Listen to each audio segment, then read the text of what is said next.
नमस्कार, नारद न्यूज़ में आपका स्वागत है। मैं प्राची मंत्री। आज का दिन 26/11/2023। आज के दिन हम एक बहुत ही खास मेहमान से आपको मिलाना चाह रहे हैं, जिन्होंने वो आतंकवादी हमले में ना ही सिर्फ आतंकवादियों को मार गिराया, बल्कि वहां से जिंदा भी लौटा है। आज हमारे साथ है कमांडो सुरेंद्र सिंह। सर, आपका स्वागत है।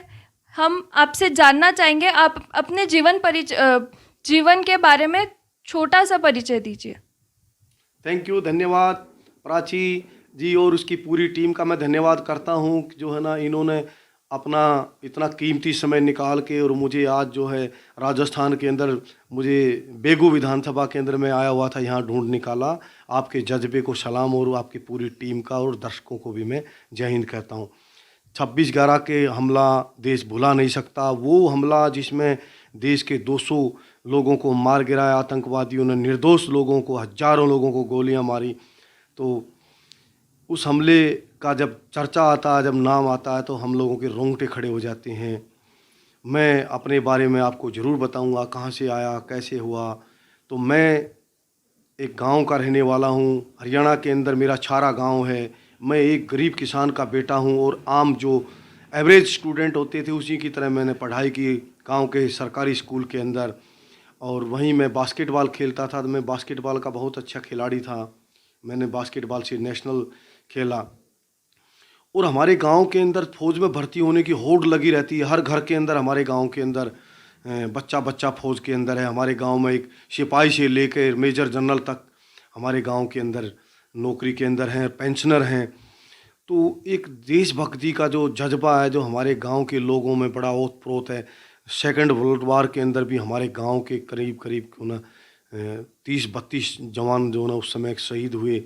और आज़ादी की लड़ाई के अंदर भी हमारी बड़ी भूमिका रही है। तो उसको लेके और हमारा सबका फौज की तरफ रुझान रहता है। हमारे चाचे ताऊ और जो है ना हमारे दादाजी भी आज़ाद हिंद फौज के अंदर थे। तो जब हम 10वीं क्लास हमने पास की तो हमको भी फौज में जाने की बड़ी लालसा लगी। और मैंने बास्केटबॉल की ट्रायल दी और मैं ग्रेनेडियर रेजिमेंट के अंदर जो है ना मुझे भर्ती कर लिया गया। 97 के अंदर मैंने ट्रेनिंग पूरा किया और 97 में ट्रेनिंग पूरा होने के बाद जो है ना मुझे जयपुर पोस्टिंग भेजा गया। और जयपुर में पोस्टिंग भेजने के बाद जो है ना फिर उसके बाद 98 वाली जो ना लड़ाई, 99 में लड़ाई हुई। 99 वाली जो कारगिल युद्ध था, सबसे पहले तो हम तनोट माता के मंदिर के यहाँ हमारा जो है ना लड़ाई का क्षेत्र है ग्रेनेड ग्रुप का, वहाँ हम लोग जो है ना डिप्लॉयड किया गया। उसके बाद हमारी रेजिमेंट को ऑर्डर मिला कि आप लोग जो ना डायरेक्ट जो द्रास के अंदर कारगिल के अंदर जाके वहाँ पे सेकंड ग्रेनेडियर लड़ाई लड़ेगी। तो हमारी रेजिमेंट यहाँ से कारगिल पहुँची और हम लोगों ने वहाँ लड़ाई लड़ी। उस लड़ाई में जो है ना हमने पाकिस्तानियों को बहुत सारों को मार गिराया। उसके बाद जो है ना मुझे यूएन मिशन के अंदर जाने का मौका मिला। मैं यूएनओ के अंदर रहा, वहाँ भी मैं बहुत बड़े ऑपरेशन को अंजाम दिया। नॉर्थ नाइट फाइनल के नाम से एक ऑपरेशन चला जिसमें करीब करीब 2500 आतंकवादियों को मौत के घाट उतारने का काम हिंदुस्तान के सैनिकों ने किया। और पूरी दुनिया ने हम लोगों का लोहा माना और वहाँ पर लोगों ने हमको सलाम किया सबको। उसके बाद आने के बाद जो है ना मुझे जो है एनएसजी के अंदर जो है ना शामिल कर लिया गया। जैसा कि आज 26/11 का दिन है, तो हम आपसे जानना चाहेंगे कि जब आप वहाँ आतंकवादियों से लड़ रहे थे, तो क्या माहौल था और आपने वहाँ क्या एक्सपीरियंस किया, हमें उसके बारे में बताइए। 26/11 का जब हमला हुआ तो वो पूरा टीवी चैनलों में चला। करीब रात के 9:30-10 बजे का टाइम था। तो उस समय मेरी तो छुट्टी मंजूर हो रखी थी क्योंकि मेरे 2 दिन पहले बेटा पैदा हुआ था। तो मुझे घर जाना था, पर मैंने अपनी छुट्टी को जो है ना कैंसिल किया। और मैंने सोचा कि देश की आन बान शान और इसी दिन के लिए हम लोग भारतीय सेना में भर्ती होते हैं। मेरा बड़ा सौभाग्य होगा कि मुझे जो है ना इस देश के लिए अपना खून बहाने का अगर आवश्यकता होगी, अगर अपनी प्राण भी क्यों ना न्यौछावर करने पड़े, तो मैं खुशी खुशी अपने देश के लिए तैयार हूँ। इन देश के दुश्मनों को, इन काफिरों को जो ना मारने के लिए मैं भी उस कड़ी में एकदम से तैयार हुआ। तो एनएसजी हमेशा तैयार रहती है। हम 20 मिनट के अंदर हम गाड़ियों में चढ़ जाते हैं ऑर्डर मिलने के बाद, और हम तुरंत जो है ना आगे बढ़ जाते हैं। तो हम लोगों को जो है ना आदेश मिला रात के टाइम, तो हम तुरंत जो है ना एयरपोर्ट के ऊपर पहुँचे, रवानगी हुई वहाँ से। और वहाँ जाने के बाद जो ना देश का निकम्बा गृह मंत्री उस समय जो ना शिवराज जी थे, उन्होंने जो है एयरपोर्ट के ऊपर पहुँचे और वहाँ हमारा 2-3 घंटे तक का समय ख़राब करते रहे। और उसके बाद कहने लगे कि मैं भी आप लोगों के साथ जाऊंगा। अब वो हमारा क्यों ग्रह क्यों सम्मान जो ना जिस तरीके से समय खराब किया, क्योंकि उस दिन पाकिस्तान के विदेश मंत्री कुरैशी जी जो ना हिंदुस्तान आए हुए थे, सबसे पहले उस देश के दुश्मन को जिन्होंने हमारे देश के ऊपर हमला किया, प्राइवेट चार्टर प्लेन से इन्होंने पाकिस्तान भेजा। और देश के गृह मंत्री जो निकम्मा था, उसकी वार रूम के जितने भी आदमी थे वो पाकिस्तान गए हुए थे। वो अपनी गलती के ऊपर उसके ऊपर पर्दा डालने के लिए, अगर देश को पता ना चले कि ये हमला कांग्रेस ने मिल के करवाया है, उस पर पर्दा डाल रहा था और कह रहा था मैं भी आपके साथ जाऊंगा। कहने लगा मैं अभी वर्दी बदल के आता हूँ। फिर वो अपनी वर्दी बदल के आया। फिर आने के बाद वो जहाज के अंदर बैठे। जब वो जहाज के अंदर बैठे तो वो जहाज खराब कर दिया गया। हम लोगों को बताया गया कि ये जहाज नहीं जाएगा, अब दूसरा हवाई जहाज चंडीगढ़ से आएगा, आप लोगों को उसमें जाना है। एक तरफ मेरे देश के निर्दोष युवाओं को मारा जा रहा था, हमारे देश की आत्मा को खंगेला जा रहा था आतंकवादियों द्वारा, और एक तरफ देश का गृह मंत्री षड्यंत्र रच रहा था कैसे एनएसजी को लेट किया जाए, कैसे दिन निकाल दिया जाए। सुबेरे का दिन निकलेगा, इंटरनेशनल लेवल से प्रेशर आएगा और बातचीत की टेबल पर आतंकवादियों के साथ हम लोग बैठेंगे और जो है ना आतंकवादियों को छोड़ देंगे, उनको पैसा देंगे। परंतु उस देश के दुश्मनों का और उस गृह मंत्री के जो मंसूबे थे वो हम लोगों ने निस्ते नाबूद कर दिए। हम यहाँ से बाई एयर पहुँचे और सवेरे सवेरे दिन निकलने से पहले हमने अपनी पूरी प्रक्रिया गृह मंत्री को नहीं बताई हम लोग क्या करने वाले हैं। हम वहाँ से हेलीकॉप्टरों में बैठे और जाके डायरेक्ट जो है ना नरीमन हाउस की छत के ऊपर, ताज होटल की छत के ऊपर और ओबराय होटल की छत के ऊपर कूद पड़े और दुश्मन पर टूट पड़े। उसके बाद हमने वहाँ आतंकवादियों को मारना शुरू किया। नरीमन हाउस के अंदर 5 मिनट के अंदर ही हमने 2 आतंकवादियों को मार दिया और सैकड़ों निर्दोषों को वहाँ से हमारे लोगों ने वहाँ से, हमारे साथियों ने उनको बरी किया। हमारा एक जवान वहाँ लड़ता हुआ हवलदार गजेंद्र मातृभूमि के लिए शहीद हुआ और हमारे 2 जवानों को वहाँ गोलियाँ लगी। उसके बाद ओबराय होटल के अंदर जो हमारे साथी कूदे, उनने जो ना वहाँ पर 2 आतंकवादियों को मार गिराया और हमारे 2 साथियों को वहाँ पर गोलियाँ लगी। और जो है ना बाकी जो है ना होटल ओबराय से हमारे लोगों ने उनको सुरक्षित निकाला। ताज होटल की लड़ाई लंबी चली। ताज होटल के अंदर आतंकवादी ज़्यादा थे, आतंकवादियों को ट्रेनिंग भी ताज होटल में लेके गए हुए थे, हथियार गोला बारूद भी ताज होटल के अंदर रखा हुआ था। हमने सबसे पहले हमारी टीम ने न्यू ट्रंट ताज को जो 22 मंजिल का उसको क्लियर किया। लगातार लोगों को हमने वहाँ से जिंदा सुरक्षित निकालते रहे। उसके बाद जो है ना हमने ओल्ड ताज के अंदर जो है ना पहले 7वीं मंजिल को क्लियर किया। आतंकवादी आग लगा रहे थे, भाग रहे थे, एक जगह से दूसरी जगह भाग रहे थे, हम पर गोलियां चला रहे थे लगातार। और आतंकवादियों के पास AK-47 राइफल थी उनके पास में, जिसका जो है ना पेनिट्रेशन पावर ज़्यादा होती है, शीशा तोड़ के भी गोली आगे बढ़ जाती है। हम लोगों के पास MP5 थी जो लो पावर अम्युनिशन होता है, इसलिए हम क्योंकि जिसको बचाना चाहते हैं किसी निर्दोष को गोली ना लगे, इसलिए हम कम पावर का हथियार रखा जाता है NSG के अंदर। उसके बाद जो है ना लगातार हम लोगों को निकालते रहे। हमने जो है 7वीं मंजिल को क्लियर किया, 6ठी मंजिल को क्लियर किया, ऐसे करते रहे। 26 तारीख निकल चुकी थी, 27 तारीख निकल चुकी थी, 28 तारीख का दिन चल रहा था। 28 तारीख के दिन में पूरा दिन हमने लोगों को निकाला। उसी दिन जो ना जब पहले एक दिन फ़ोन आया पाकिस्तान से, एक फ़ोन आया इनके पास, उन्होंने फ़ोन किया, एक महिला ने फ़ोन किया, वो रो रही थी, अब हमको बचा लो, हमको आतंकवादी मार रहे हैं, और उसने फ़ोन काट दिया। और यहाँ का गृह मंत्री और NSG का DG और ये अनेकों ऑफिसर जो ना अपना चेहरा टीवी में चमकाने के लिए एक से पहले एक इन्फॉर्मेशन दे रहे थे, आगे बढ़कर टीवी वालों को बता रहे थे। अब NSG कमांडो 244 नंबर रूम में जाएंगे, अब NSG कमांडो 144 नंबर रूम में जाएंगे, अब NSG के कमांडो 300 नंबर रूम से किसी को निकाल के ला रहे थे। और वो टीवी चैनलों के माध्यम से देश के दुश्मनों को, आतंकवादियों को, उनके जो स्लीपर सेल थे, जो उनके आका उनको आदेश दे रहे थे, वो उनको गाइड कर रहे थे, कमांडो अब 300 नंबर कमरे में आ रहे हैं। और उससे पहले हम पहुँचे, उससे पहले आतंकवादी वहाँ पर पहुँच रहे थे, और हम जब जा रहे थे हमको गोलियां मार रहे थे। परंतु हम लोग ना झुके, ना डरे, ना दबे, निर्भय होकर जो ना NSG का कमांडो वहाँ काम करते रहे। हम लोगों को जब बताया गया 203 नंबर कमरे से 240 नंबर कमरे से किसी को निकालना है, तो निकालने के लिए जब हमारी टीम वहाँ जा रही थी तो वहाँ ओल्ड ताज के अंदर सीढ़ियाँ बनी हुई हैं, गोल्स, दोनों तरफ 2 गेट हैं, बीच में एक स्टैचू लगा हुआ है टाटा परिवार के किसी बड़े का। तो जब बीच में सीढ़ियों के पहुंच गए तो आतंकवादियों ने अम्बुश लगा रखा था, चारों तरफ से उन्होंने गोलियां बरसानी शुरू की।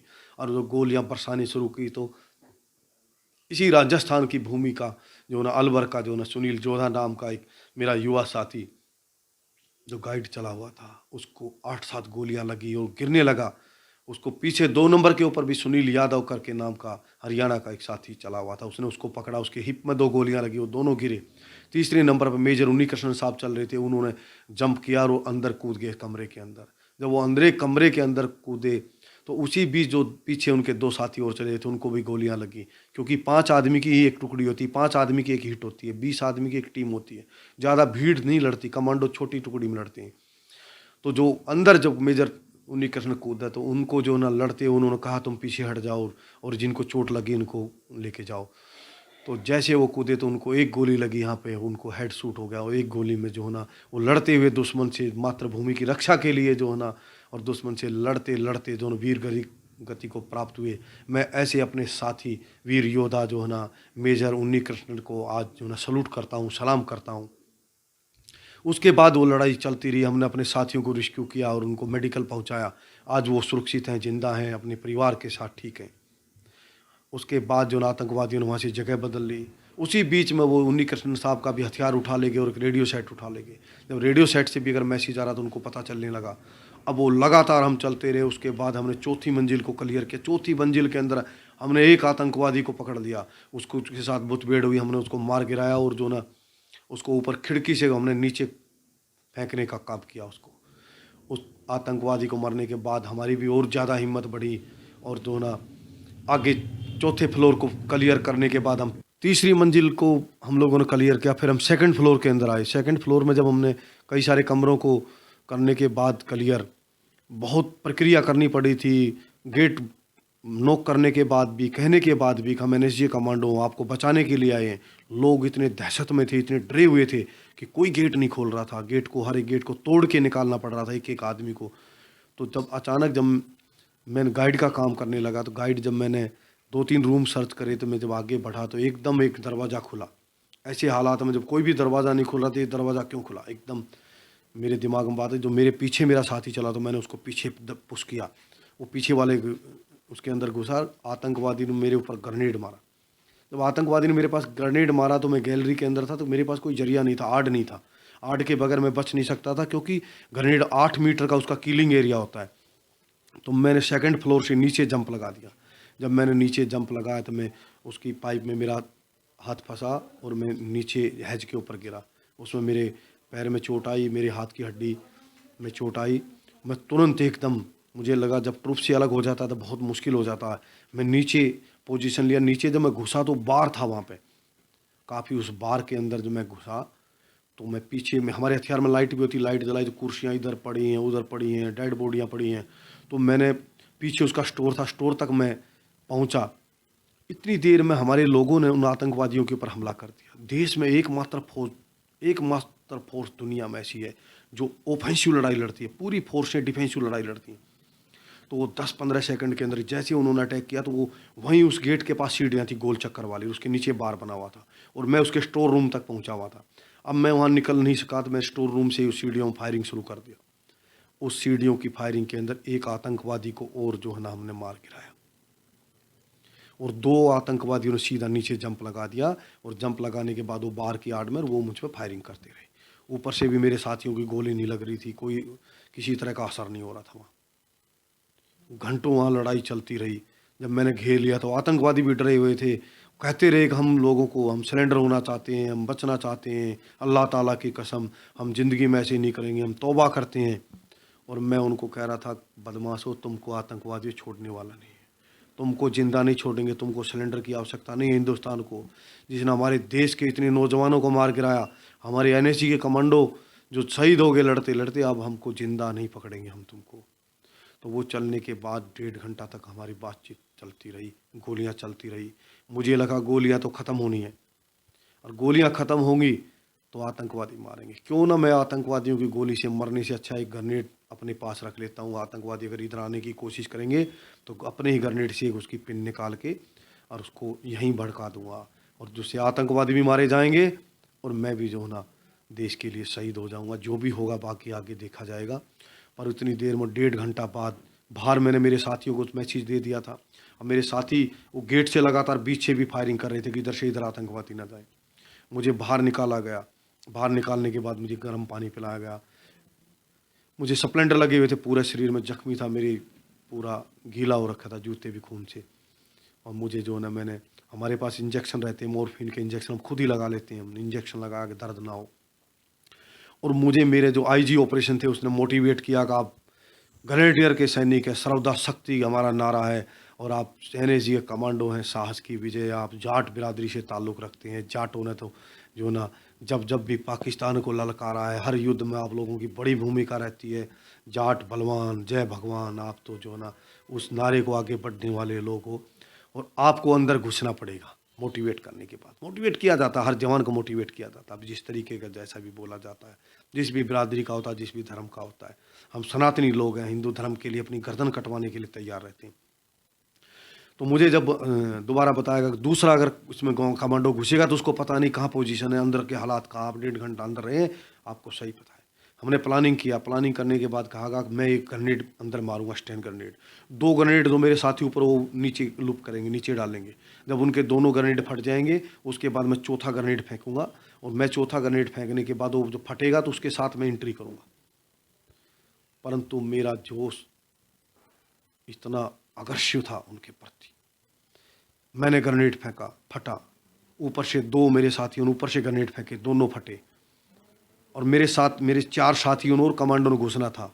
ये प्लानिंग होती, पहले वाले कमांडो को गोलियां अंदर से चलेंगी तो वो गिर जाएगा, दूसरे वाला को भी गोलियां लगे जिन गिर जाएगा, तीसरा भी गिर जाएगा, चौथा भी गिर जाएगा, तो 5वां कमांडो जरूर मारेगा उनको। यहाँ तक की प्लानिंग होती है हमारी, 5-5 आदमी शहीद होने के लिए। उसके बाद एक और ईंट साथ साथ होती है। जब अगर हम घुसने लगे तो फिर लगातार ऐसे 5-5 की ईंट घुसती है हमारे बाद भी। मैंने ग्रेनेड फेंका, ग्रेनेड फटने से पहले जैसे मैंने ग्रेनेड फेंका, उन्होंने गर्दन नीचे दबाई और वो दबा के गोलियां मार रहे थे, तो मेरे पैरों में गोलियां लगी। मैं 2-3 कदम लेने के बाद चीता की तरह जंप लिया और वो बार के ऊपर दोनों पैर रखे। मेरी MP5 के अंदर 32 गोलियां थी। मैंने 32 की 32 गोलियां उन आतंकवादियों को, जब 32 गोलियां मैंने उनको ठोक दी, और आतंकवादियों को ठोकने के बाद मुझे लगा हो सकता है इनमें कुछ आसमास सांस हो, मरते मरते भी ग्रेनेड निकाल लेते हैं। और मैंने पीछे जंप लिया उनको, और जंप के साथ मैंने दोनों की गर्दन ऐसे पकड़ ली, और अपने कमांडो डैगर से मैंने चाकू निकाला। हमारे पास चाकू होता, हमारे पास कई सारे हथियार होते, एक हथियार नहीं होता। और मैंने चाकू से दोनों आतंकवादियों को, जब तक उन्होंने दम नहीं तोड़ दिया तब तक मैं उनको मारता रहा। मारने के बाद जो ना मुझे भी गोलियां लगी हुई थी। फिर मेरा वहाँ पे मुंबई के अंदर इलाज चला, आसमानी हॉस्पिटल में। फिर मुझे दिल्ली के RR हॉस्पिटल में शिफ्ट कर दिया। उसके बाद बेस हॉस्पिटल में तो लंबा मेरा जो ना इलाज चलता रहा। और जिस दिन मैं लड़ने के लिए गया था, मेरा 2 दिन का बेटा था।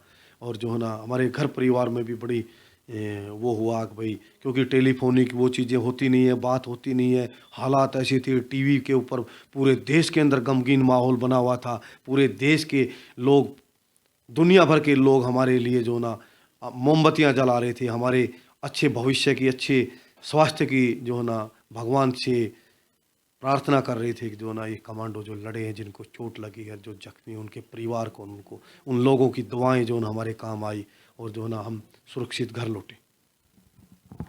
देश को गर्व है आप पे। आप जैसे लोग होने की वजह से ही आज देश में सब सुरक्षित है। मैं अब आपसे जानना चाहूँगी आपके राजनीतिक करियर के बारे में। आपने कैसे राजनीति में आए, कैसे आपने राजनीति में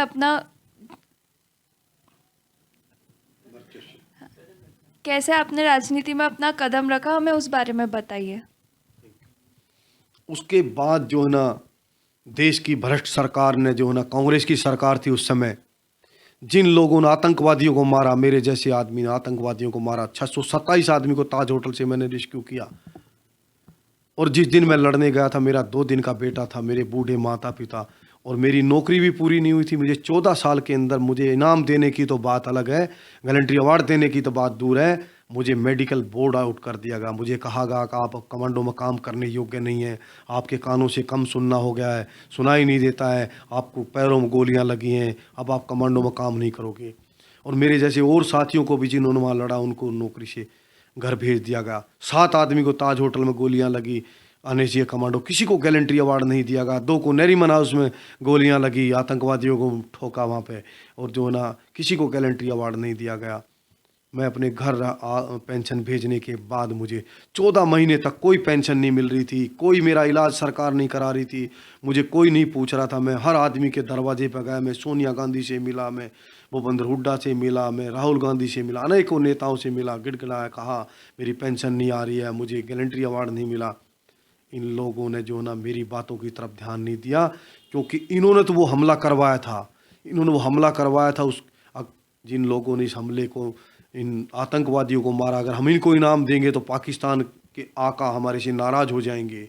इनका ये विचार था। जो कांग्रेस की वहाँ 10 जनपद के ऊपर कुतिया घुमा रहे थे, जो कांग्रेस के पतीले बांध रहे थे, जो कांग्रेस की चमचागिरी करने वाले लोगों को अवार्ड दिए गए। ऐसे ऐसे लोगों को गैलेंट्री अवार्ड दिए गए जिनके पास हथियार भी नहीं था, जो कुत्ते की मौत मरे हैं वहाँ पे, उन लोगों को देश के अशोक चक्र दिए गए। और कमांडो सुरेंद्र सिंह जैसे योद्धाओं ने वहाँ पे अपनी छाती अड़ा दी, आतंकवादियों को मारने का काम किया, उनको गैलेंट्री अवार्ड नहीं दी गए। मैं कहता हूँ ठीक है, आप लोगों ने उन्होंने दिए, अच्छी बात है, पर हमारा भी अधिकार था, हमारा अधिकार हम लोगों का छीना गया उनके द्वारा। और जब कसाब को फिर इन्होंने फांसी जिस दिन लटकाया, उस दिन मैंने जो ना देश के सामने जो ना प्रेस कॉन्फ्रेंस किया, मैंने बताया आतंकवादियों को मारने वाला, हजारों लोगों को बचाने वाला सैनिक रोटी रोटी के लिए मोहताज है, अपना इलाज भी करा रहा है, अपने बच्चों को फीस स्कूल में नहीं दे पा रहा। और दूसरी तरफ जिस आतंकवादी को हमने पकड़ा, जिसने देश के 200 लोगों को मौत के घाट उतारा, हजारों लोगों को गोलियां मारी, उस काफिर, उस कसाब के ऊपर कांग्रेस की भ्रष्ट सरकार ने उसके देख रेख और खान पान के अंदर 54 करोड़ रुपए खर्चे। कसाब चिकन बिरयानी खा रहा था, कमांडो सुरेंद्र सिंह जो ना रोटी रोटी के लिए मोहताज था। उस परिस्थिति के अंदर अन्ना हजारे जी का मूवमेंट चला हुआ था, अन्ना हजारे जी मेरे साथ खड़े हुए और कंधे से कंधा मिला के तब जो प्रेस कॉन्फ्रेंस किया, तो देश के उस समय के सूचना एवं प्रसारण मंत्री मनीष तिवारी जी जो बाहर आए, उन्होंने कहा कि हम कमांडो के साथ हैं, कमांडो को हमने 25,254 रुपये इसको पेंशन दे रहे हैं, इसको 50 लाख रुपए दे दिया है, और एक सूचना एडवाइजरी जारी कर दी, रक्षा मंत्रालय ने एक झूठा पर्चा जारी कर दिया। मैंने तुरंत उसके बाद निकाला, मेरे खाते के अंदर जो ना 8,000 रुपये थे, और पिछले 6-7 महीने से कोई पैसे का लेन देन नहीं हुआ था। वो बैंक की स्टेटमेंट लेके जब मैं देश के सामने दोबारा आया, और जब मैंने कहा देश का सूचना एवं प्रसारण मंत्री, ऐसा निकम्मा सूचना एवं प्रसारण मंत्री, ऐसा झूठा गद्दार और काफिर जो है, जो झूठ बोल रहा है, देश के सैनिक के लिए झूठ बोल रहा है, मातृभूमि की रक्षा करने वाले सिपाही के खिलाफ बोल रहा है, ऐसे गद्दार देशद्रोही सूचना एवं प्रसारण मंत्री को तो जेल में डालना चाहिए, देश से इस झूठ बोलने के लिए बाहर निकालना चाहिए। तो वो तो सामने आया नहीं। जब पूरी स्टेटमेंट आई, उसके बाद लगातार बातचीत चलती रही। मैं सल्यूट करता हूँ डीजी NSG को। उस समय वो बाहर आया और उन्होंने कहा कि जो 26/11 का हीरो है कमांडो सुरेंद्र सिंह, आतंकवादियों को मारने वाला मेरा शेर जवान कमांडो, वो मेडिकल बोर्ड आउट कर दिया गया। वो भारतीय सेना का सिपाही था, हमारे पास डेपुटेशन पे था, पर आज हमें पता नहीं उस सैनिक किस हाल में है। और इसकी जो है ना, हम कोशिश करेंगे उनसे जल्द से जल्द संपर्क करने की कोशिश करेंगे।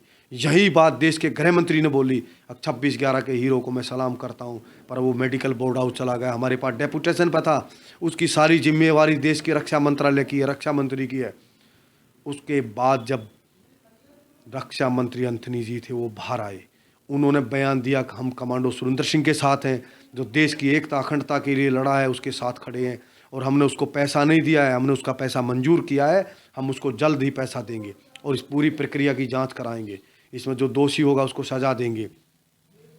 मैं लगातार चलता रहा, सारी बयानबाजी से तो कोई काम चलना नहीं है। उसके बाद देश के प्रधानमंत्री जी का बयान आया, जैसा कमांडो सुरेंद्र सिंह के साथ हुआ है ऐसा भविष्य में किसी के साथ नहीं होगा। हम उस देश के साथ हैं, उस जवान के साथ खड़े हैं। जब भी कोई ऐसी घटना होगी, उस हर आदमी को 50% तनख्वाह का शुरू किया जाएगा।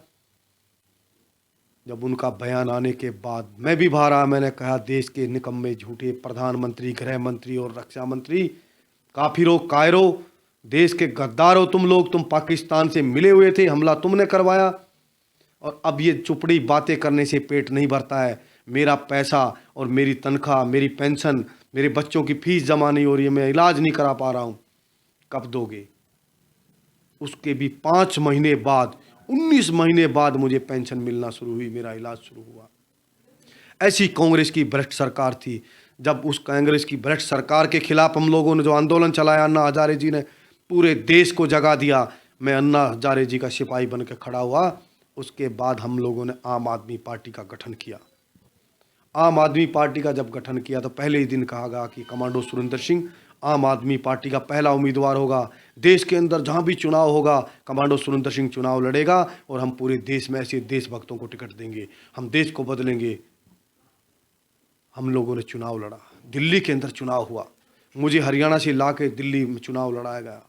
मैं सलूट करता हूँ दिल्ली की जनता को, देश की जनता को, देश की जनता और दिल्ली की जनता और दुनिया भर में जो अच्छे लोग रहते हैं उन लोगों ने मुझे चुनाव लड़ने के लिए पैसा भी दिया और मुझे वोट भी दिया और मुझे 2 बार दिल्ली कैंट से विधायक बनाया गया। उसके बाद राजनीति के अंदर, दिल्ली के अंदर, पूरा देश के अंदर नंबर 1 विधायक का खिताब मुझे दिया गया और बड़े बड़े नेताओं के साथ तुलना की गई। उनके लिए कहा गया कि वो जीरो है, कमांडो हीरो है। देश की जनता, दिल्ली कैंट की जनता, पूरी दिल्ली की जनता आत्मा तर होगी कि भाई विधायक हो तो ऐसा हो। लोगों के नीम के पेड़ के नीचे बैठ के हमने सेवा की है। मेरे पास दिल्ली में कोई घर नहीं है, मैं 2 बार विधायक बन गया। मेरे पास कोई प्लॉट नहीं है, कोई दुकान नहीं है, कोई मकान नहीं है, मेरा कोई बिजनेस नहीं करता हूँ, कोई धंधा, कोई कारोबार नहीं करता हूँ और ना 1 रुपया रिश्वत आज तक ली है और ना आज तक 1 रुपया रिश्वत दी है। देश का सैनिक हूँ, ईमानदारी से ऐसे काम करता रहूँगा, चाहे कितनी ही कठिनाई का सामना क्यों ना करना पड़े। जब हम गोलियों से नहीं डरे, जब कारगिल युद्ध में नहीं डरे, ये छोटी परेशानी है। देश के लिए बार बार हम लोगों को जो है ना अपना इंटरव्यू देना पड़ेगा, इम्तिहान देना पड़ेगा, पर हम हर इम्तिहान में खड़े उतरेंगे। उसके बाद आम आदमी पार्टी की सरकार बनी। हम लोगों ने कांग्रेस को उखाड़ फेंका, दिल्ली में भी उखाड़ फेंका, देश में भी उखाड़ के फेंक दिया कांग्रेस की भ्रष्ट सरकार को, पंजाब में भी उखाड़ के फेंक दिया। उसके बाद जो अरविंद केजरीवाल जो ईमानदारी की भेष में भ्रष्टाचारी का चोला पहन के जो भ्रष्टाचारी निकला, शेर के भेष में गीदड़ भ्रष्टाचारी निकला, और जब वो लगा देश के युवाओं के साथ खिलवाड़ करने में, दिल्ली के अंदर जगह जगह दारू के ठेके खोल दिए, जगह जगह बस की टिकटों में घोटाला, बस में घोटाला, बिजली घोटाला, जमुना मैया के नाम से भी घोटाला किया उन लोगों ने। बस की टिकट लेके सांसद की टिकट तक घोटाला किया।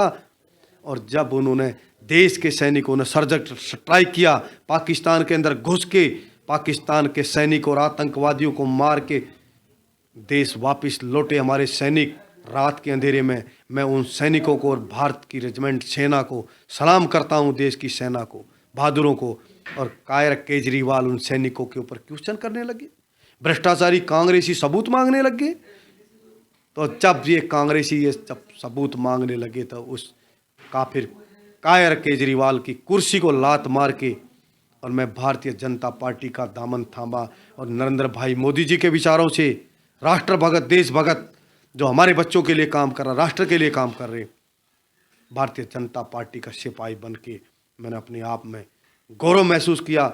और मैं इसी प्रकार जो ना आगे लड़ता रहूँगा इस जीवन के अंदर, न झुकूंगा, न दबूंगा, न डरूंगा और इन भ्रष्टाचारियों को रिश्ते नाबूद करके छोड़ूंगा। जब मैं देश की सरहदों के ऊपर देश के दुश्मनों को मारने का काम कर सकता हूं, ताज होटल के अंदर दुश्मनों को मारने का काम कर सकता हूं, तो मैं देश के अंदर के भ्रष्टाचारियों को भी छोड़ने वाला नहीं हूं। एज ए सोल्जर आपको क्या अंतर दिखता है जब कांग्रेस की सरकार थी और अब जब बीजेपी की सरकार है?